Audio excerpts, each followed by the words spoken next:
यो समारोहका अध्यक्षज्यू, मञ्चमा रहनुभएका मान्यज्यूहरू, नेपाल मगर सङ्घका अग्रज नेताहरू, अन्य अतिथि महानुभावहरू, नेपाल जनजाति महासङ्घका आदिवासी जनजाति महासङ्घका सङ्घीय परिषदका अध्यक्ष ग्याल्जेन शेर्पाज्यू, उपस्थित सम्पूर्ण आदरणीय दिदीबहिनी दाजुभाइहरू, सबभन्दा पहिला त म सम्पूर्ण मगर समुदायका दाजुभाइ दिदीबहिनीहरूलाई र देश तथा परदेशमा रहनुभएका सम्पूर्ण नेपाली दाजुभाइ दिदीबहिनीहरूलाई माघे सङ्क्रान्ति 2081 को उपलक्ष्यमा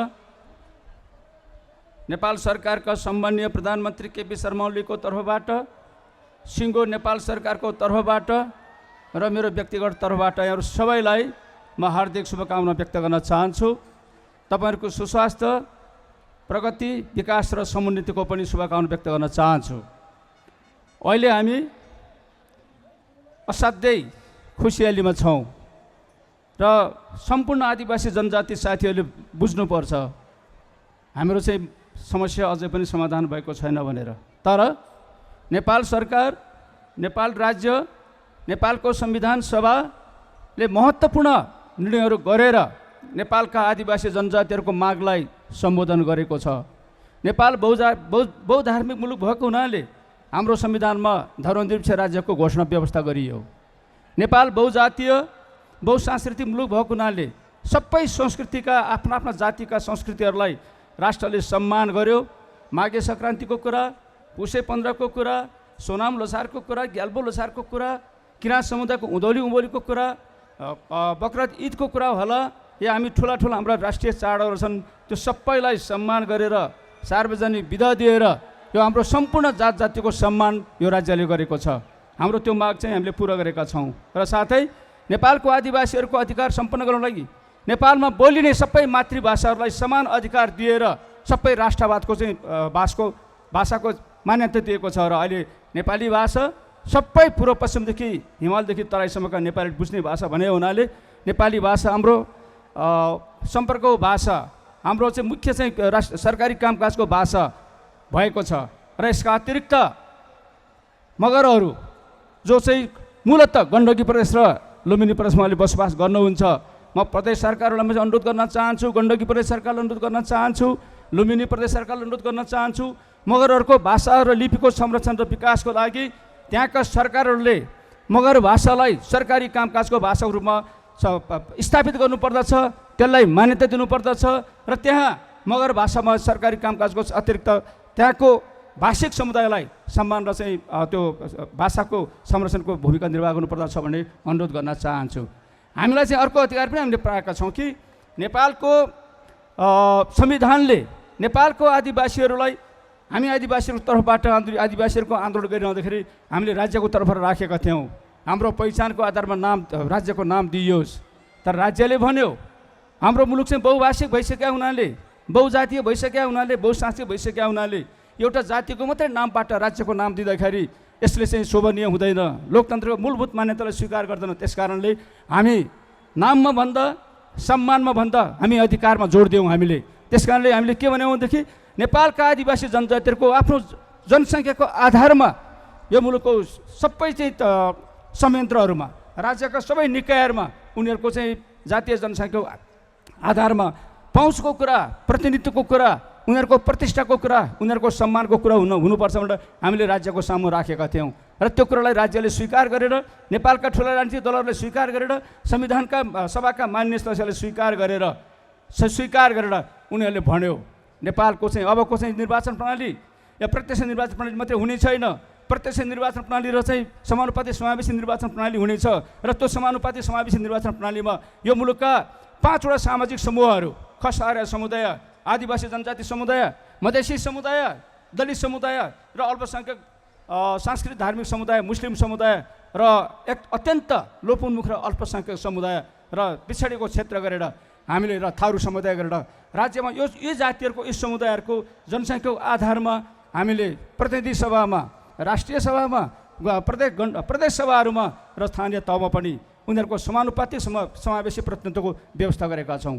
यो हाम्रो सबभन्दा ठुलो जित थियो हाम्रो सबभन्दा ठुलो माग चाहिँ प्राप्त भएको दिन थियो, तर यसलाई हामीले चाहिँ त्यस कारणले सम्मान गर्नुपर्दछ। त्यसको साथसाथमा नेपालको आदिवासी जनजातिहरूको हक अधिकारहरू को बारेमा नेपाल सरकारले के नीति लिनुपर्छ, नेपाल सरकारले कस्तो कार्यक्रम बनाउनुपर्छ, नेपाल सरकारले कहाँ कहाँ बजेट छुट्याउनुपर्छ, नेपाल सरकारले कस्ता कस्ता कानुन बनाउनुपर्छ भनेर एउटा संवैधानिक व्यवस्था गर्यो र नेपालको आदिवासीहरूको तर्फबाट हामीले माग गऱ्यौँ आदिवासी जनजाति आयोग हुनुपर्दछ।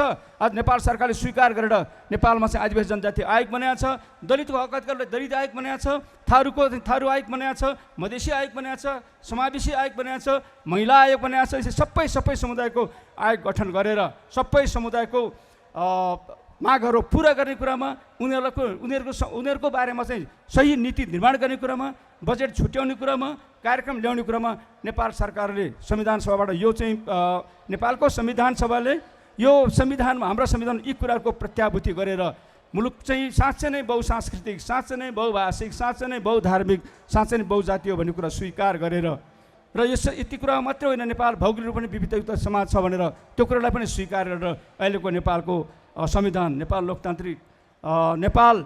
सङ्घीय लोकतान्त्रिक गणतन्त्रात्मक संविधान बनेको हो।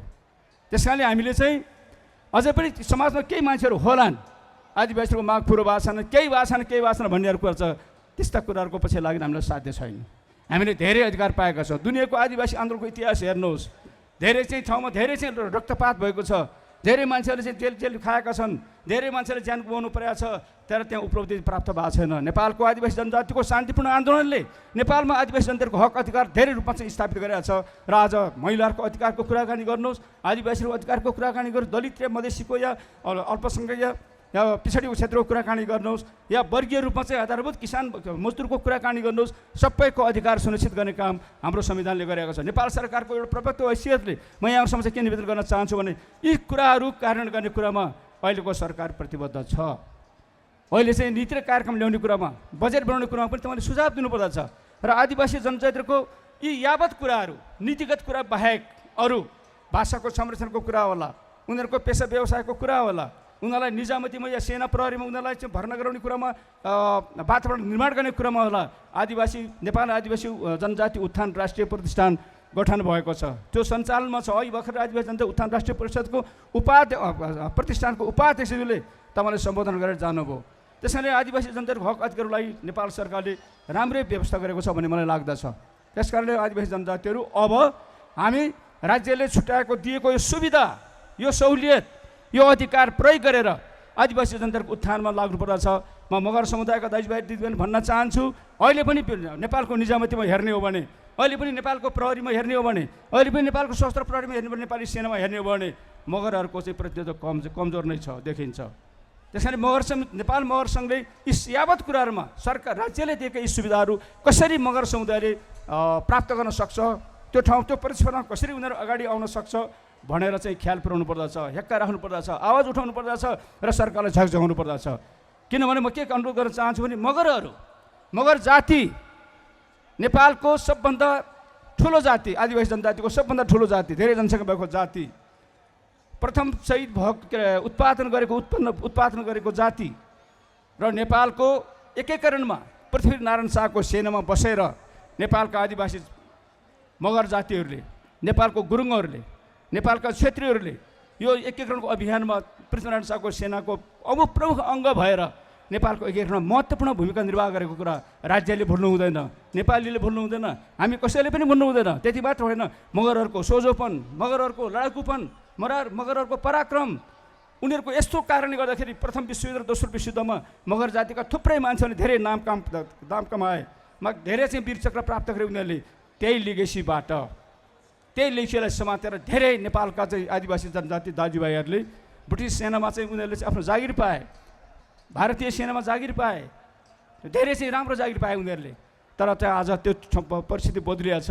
त्यसैले आज उनीहरूलाई नेपाली सेनामै, नेपालको प्रहरीमै उनीहरूलाई यस्तो स्थान दिनुपर्दछ। उनीहरूलाई दिएको जुन चाहिँ आरक्षणको व्यवस्था हो त्यसमा ठिक ढङ्गले काम गर्न सक्नुपर्दछ र मगरहरूले यो मुलुकको चाहिँ राजनीतिक चाहिँ प्रणालीमा जुन खालको हस्तक्षेपकारी भूमिका निर्वाह गरेको छ राज्यले त्यो सम्मान गर्नुपर्दछ, राज्यले त्यसलाई सम्झाउनु पर्दछ। आदरणीय दाजुभाइ दिदीबहिनी, अघि यहाँ भाषण गर्ने कुरामा हाम्रो आदिवासी जनजाति महासङ्घको अध्यक्षले के प्रश्नहरू राख्नु भएको छ, म त्यसको बारेमा केही कुरा भन्न चाहन्छु। हिजो अस्ति मात्रै नेपाल सरकारले 4वटा अध्यादेश जारी गर्छ, सभामुख राष्ट्रपति समक्ष सिफारिस गरेर सम्माननीय राष्ट्रपति महोदयले ती अध्यादेशहरू अनुमोदन गर्नुभएको छ। ती अध्यादेशहरू हाम्रो आजको चाहिँ अर्थतन्त्रको तहस नहस भएको स्थिति, अहिले पनि हाम्रो अर्थतन्त्र हामीले चाहेको जस्तो स्थितिमा चाहिँ बौरिन सकेका छैन। भलै हामीले कमाउ भएको अर्थतन्त्र हामीले चाहिँ अहिले आइसियुमा ल्याएका छौँ। अब आइसियुबाट हामी त्यसलाई चाहिँ बाहिर ल्याउन चाहन्छौँ।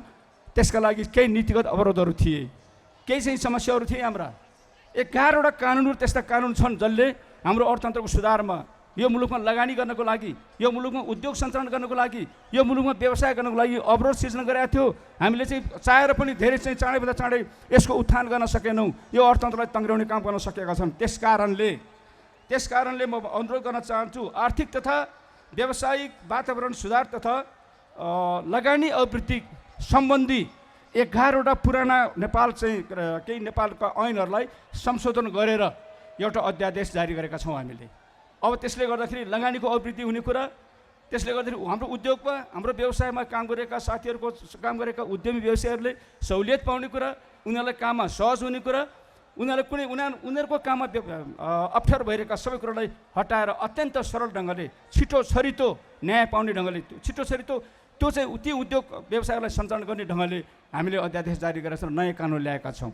दोस्रो कुरा, नेपालको सार्वजनिक प्रशासनिक सेवा अहिले पनि असाध्यै चाहिँ धेरै ढिला सुस्ती, असाध्यै धेरै भ्रष्टाचार केन्द्रित भएको छ र हामीले काम पाउँदैन। त्यस कारणले नेपाल सरकारले भन्यो सुशासन प्रवर्धन र सार्वजनिक सेवालाई प्रभावकारी बनाउनको लागि नेपालका विद्यमान 13वटा ऐनहरू, 13वटा कानुनहरूलाई समायोजन गरेर तिनीहरूलाई संशोधन गरेर हामीले अर्को अध्यादेश जारी गरेका छौँ। त्यसैले त्यो अध्यादेशले के भन्छ भने अब उपरान्त तपाईँले सिडिओ कार्यालयमा जानुभयो, तपाईँ कुनै मन्त्रालयमा पुग्नुभयो, तपाईँ कुनै विभागमा पुग्नुभयो, तपाईँ कुनै अरू चाहिँ सरकारी कार्यालयमा पुग्नुभयो भने त्यहाँका अधिकारीले, त्यहाँको चाहिँ व्यक्तिले, सरकारवाला व्यक्तिले 7 दिनभित्र तपाईँको समस्या समाधान गरेन भने उसले समस्या समाधान गर्न नसक्नुको कारण सरकारलाई बुझाउनुपर्छ। त्यो चाहिँ सहज परिस्थिति हुँदाहुँदै उसले 7 दिनभित्र जनताको चाहिँ समस्याहरू समाधान गरेन भने, जनताका यी मागहरू पुरा गरेन भने त्यसलाई कारबाही हुनेछ भनेर भनेका छौँ। र यो सार्वजनिक सेवामा अहिले भइरहेको ढिला सुस्तीलाई अन्त्य गर्नको लागि, अहिले भइरहेको घुसखोरीको चिजलाई अन्त्य गर्नको लागि हामीले यो प्रबन्ध गरेका छौँ। आदरणीय दाजुभाइ दिदीबहिनीहरू, हाम्रो चाहिँ नेपालको अहिलेको प्रबन्ध के थियो? हाम्रो गाउँपालिकामा कुनै अध्यक्ष चाहिँ पद रिक्त भयो, कुनै उपाध्यक्ष कहिले उपाध्यक्ष अध्यक्ष एकैचोटि रिक्त भयो मधेसमा। त्यस्तो पद अध्यक्ष उपाध्यक्ष निलम्बनमा पऱ्यो भने, पद रिक्त भयो भने कसले चलाउने? को अध्यक्ष हुने? कार्यवाहक अध्यक्ष को हुने? व्यवस्था थिएन कानुनमा। जनताले धेरै दुःख पाए। 1-2 वर्षसम्म शासन चलेन, त्यहाँ प्रशासन चलेन, बजेट आएन। त्यस कारण त्यो समस्या समाधान गर्नको लागि हामीले भन्यौँ अब गाउँपालिकामा अध्यक्ष र उपाध्यक्ष दुवै निलम्बनमा परे वा कुनै कारणले दुईटैको पद रिक्त भयो भने त्यस्तो बेलामा गाउँ कार्यपालिकाका सदस्यहरूले आफूमध्येबाट जुन चाहिँ मान्छेलाई निर्वाचित गर्छ त्यसले ती व्यक्तिले त्यो कायम मुकाम चाहिँ कार्यवाहक अध्यक्ष भएर काम चलाउनेछ। नगरपालिका प्रमुख र उपप्रमुख जो दुवैजनाको पद निलम्बनमा पर्यो या दुवैजनाको पद खाली भयो भने त्यस्तो बेलामा नगरपालिकाका सदस्यहरूले आफूमध्येबाट एकजना व्यक्तिलाई छान्ने, जुन व्यक्ति छानिन्छ त्यही व्यक्तिले त्यो नगरपालिकाको कार्यवाहक प्रमुख भएर काम सञ्चालन गरेर जनतालाई सेवा सुविधा दिने कुरामा सहज होस्, अवरुद्ध नहोस् भनेर अहिलेको चाहिँ अध्यादेशले हामी त्यो व्यवस्था गरेका छौँ।